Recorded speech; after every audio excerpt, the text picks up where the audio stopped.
Mike Pompeo's trip to Budapest was a historic visit, Zoltán Kovács said. I wish you a good evening.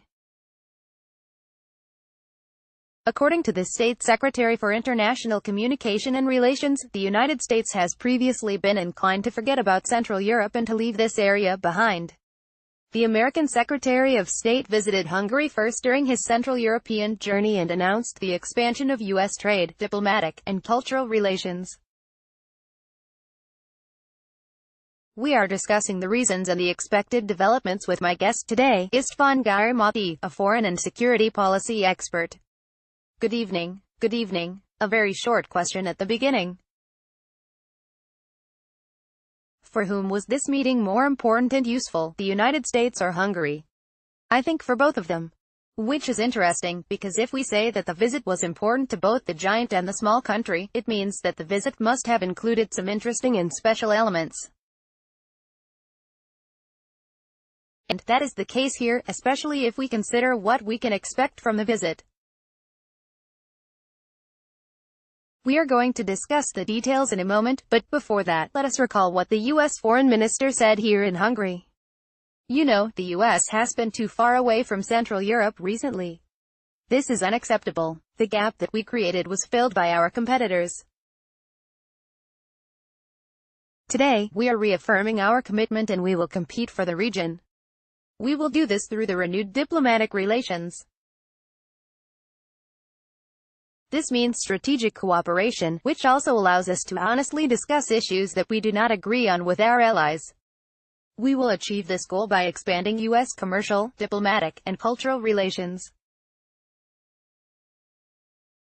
The thoughts we have just heard mean that the U.S. has taken it for granted that Central Europe does whatever the U.S. says and complies with the conditions that the U.S. dictates, and that time has passed and now they have to realize that some rivals have appeared in the Central European region. To answer this question, I think we have to go back to the Obama period. Back then, the Americans thought, and this was strongly expressed in politics as well, that this area, and Europe in general, had already been taken care of. Everything is fine. There is no need to do anything.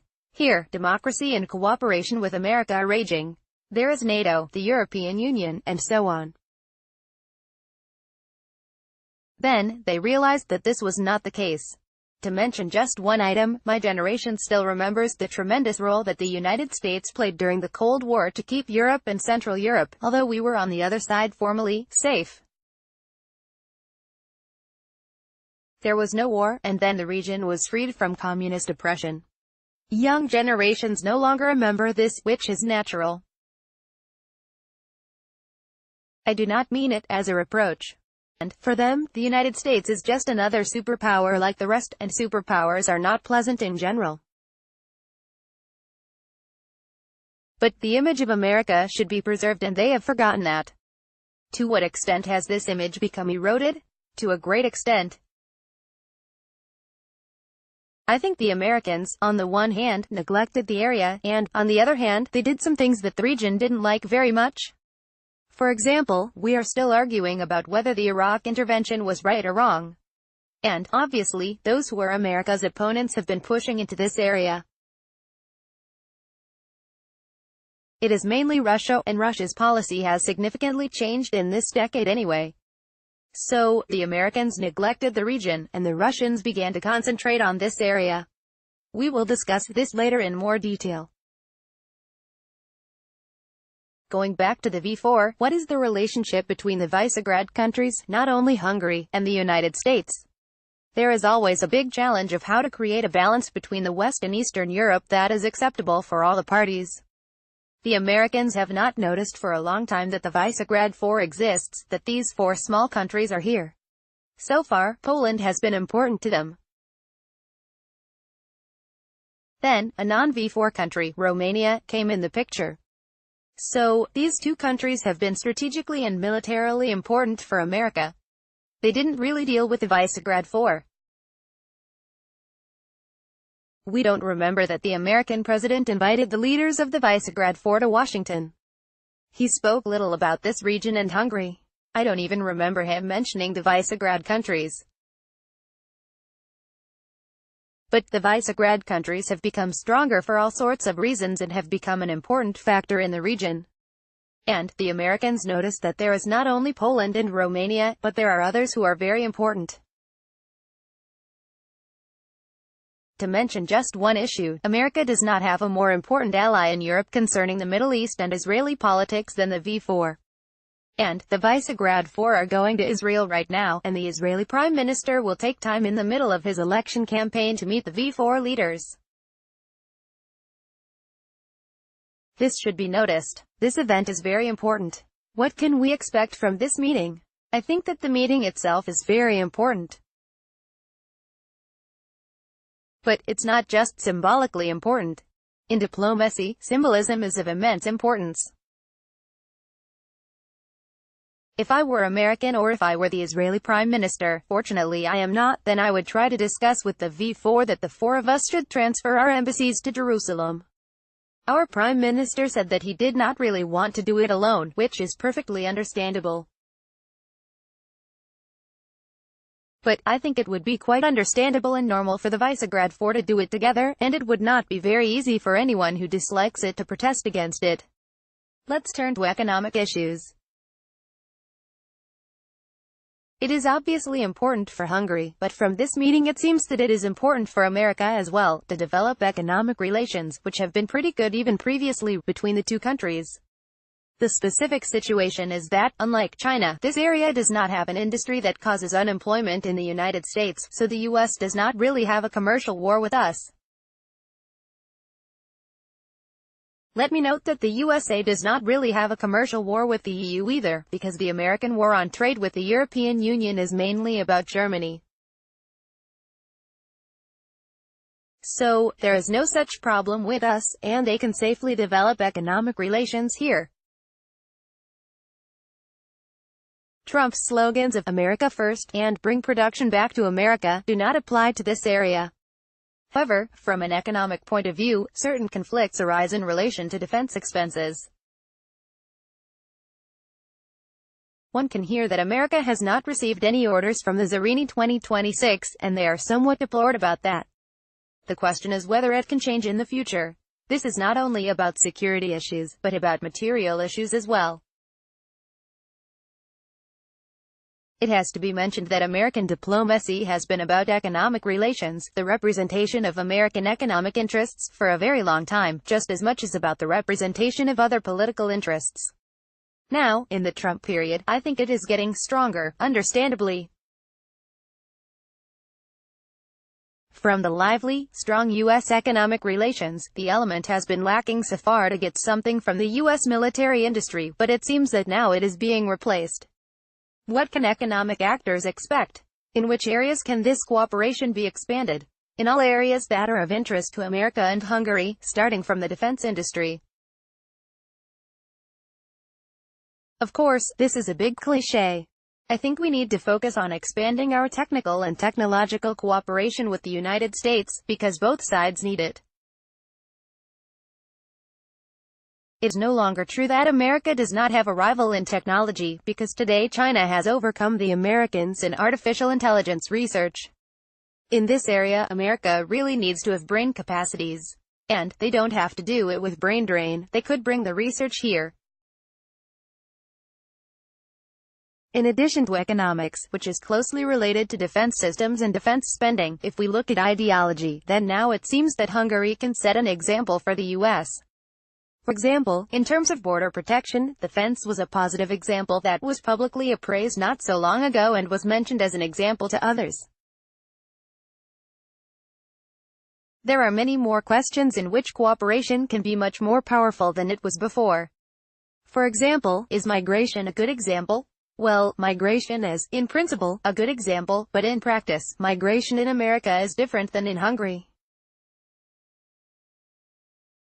But the fact that the Americans are not protesting loudly against about what Hungary and the V4 countries are doing in this area is a good thing. And we can find areas where we can work together.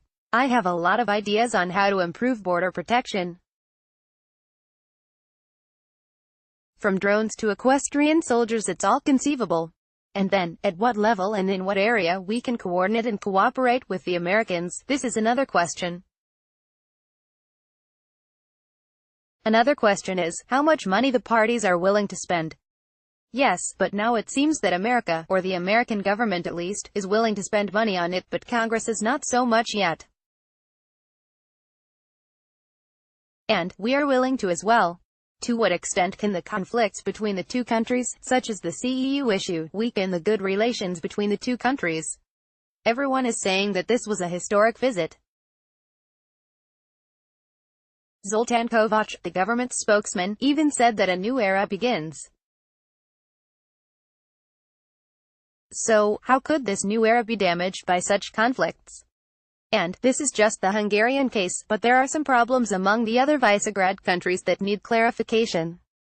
Democratic countries are always arguing with each other. One of the essences of democracy is debate both internally and externally. The fact that two democratic countries are arguing with each other and disagreeing is a perfectly normal thing. And debate is not done by shouting at each one another in the press, but by sitting down and discussing the issue, and it always results in something. The worst, or the best, scenario is saying that we do not agree on something, but that does not need to compromise our relationship. I think this has been and this will be one of the essential elements of Hungarian-American relations, that if we disagree on something, then we will sit down, discuss it, get some results, agree on something. If not, we will say that, okay, you think differently. We have already touched upon the issue of rivals, as China and Russia are in conflict with the US in certain areas, which is a relatively big deal. And, not only Hungary, but the whole V4 community is in the middle of that. Let's see what Mike Pompeo said about this. America has been a friend, partner, and ally of the Slovak people for the last 30 years, and they can count on us in the next decades. This relationship was based on common values that are particularly important to be strengthened now, when Russian aggression undermines freedom on this continent. But we also need to strengthen those values because of China, which is gaining more influence abroad while the people are living under oppression in the country. Should America be afraid of the growing Russian and Chinese influence? To this, I would just like to add that Slovak could be replaced with Hungarian in the Secretary of State's speech. It applies to both countries, and even more countries. The US should not be afraid. The United States must recognize that there are countries that do not agree with it and compete with the United States, and that appropriate American policies must be developed for this situation. If Ronald Reagan had been afraid of the Soviets, then the Russian troops would still be here. There is no need for fear, but a normal policy must be pursued. I think that, in relation to dictatorship, it has to be said that there is a border here. If you go beyond that, there is a problem, but if you don't go too far, we can cooperate in many areas. The problem with Russia is that we really see only the opposition at the moment, not so much the cooperation, mainly because of Russia itself. But we should try to show the Russian leadership that Russia would benefit from working with the United States and with us and with others, and, in return, they should, say, give up sending troops to Ukraine. The U.S. Secretary of State said the following about the situation in Ukraine: "We cannot allow Russian President Vladimir Putin to drive a wedge between our friends and the NATO. Wouldn't it be better if he thought a little bit more about what he says and get more information? Because, if we think about the Hungarian minorities abroad, it may not be a good position for America to make such a statement." In principle, what he said is right, and we also don't want anyone to drive a wedge between us and our friends. I don't even think that this has happened. It may be the intention, but it has not succeeded. We see the Ukrainian problem differently, in some ways, but not in many ways. We see it differently mainly because of the language law and its consequences, but America is a global power, so it has to look at Ukraine differently than we do. America needs to understand that we have other aspects and we need to understand that they have other aspects. I think there is no huge problem here. We should accept that a country that is going to have an election soon, especially a weak country like Ukraine, cannot afford to make huge compromises, especially in the face of the Russian threat. So, we should wait patiently for the elections. In this regard, it should also be noted that there are high-level ministerial consultations between Hungary and Ukraine on the language law. I think we'll agree somewhere. So far no one seems to have compromised yet. No, but they cannot compromise before the elections. I think these consultations prepare an agreement for after the elections. The other thing I would like to note is that, yes, Hungary is visibly blocking the NATO-Ukraine Council meeting. However, this does not prevent the NATO-Ukraine cooperation. So, Hungary does not allow a spectacular gesture to be done, but practical cooperation is taking place. Look at today's ministerial meeting in Brussels, if the ministers arrive there despite the strike. There will be no NATO-Ukraine Council meeting, but there will be a breakfast called by the British Defence Minister, where they will discuss the same issue. And, what is the situation with China? In the Chinese case, it is the economic interests and influence that are the major issue. At the same time, analysts have been saying for years that the Chinese balloon could pop in any minute, since Chinese economy is relatively unstable because of the overspinning. For guys, Karen Lee said that a mother is always right. She keeps telling her son to put on a sweater otherwise he'll catch a cold until one day he does catch a cold. So, of course, one can say that for years. The downfall of the Soviet Union had been predicted since 1918 too. There could be some popping of the Chinese balloon, but I don't think so. The Chinese economy is not only strong, it is also very firmly controlled, so a huge popping is definitely prevented. Of course there are problems, but there are problems everywhere, in Europe as well. How much of the American interest can or does China want to get? I think that the Chinese-American war is coming to an end now, and the Americans will win. It does not mean that the Chinese will be greatly defeated, but I think the end of the war will be more beneficial for America, since America is in a better economic position. Surely there will be a next commercial war, but we don't know when that will happen, but the next one might not be won by the Americans. We have very little time left. To sum up this visit, what future goals can be formulated, and what can be changed in the relationship between the US and the V4 or the US and Hungary? We can strengthen the cooperation in many areas, in military aspects, in strategy, in economy, in research and development, in culture, etc. In addition, I think that those who have malevolently thought that Hungarian-American relations are really bad, they now have to be silent, because it is just not the case.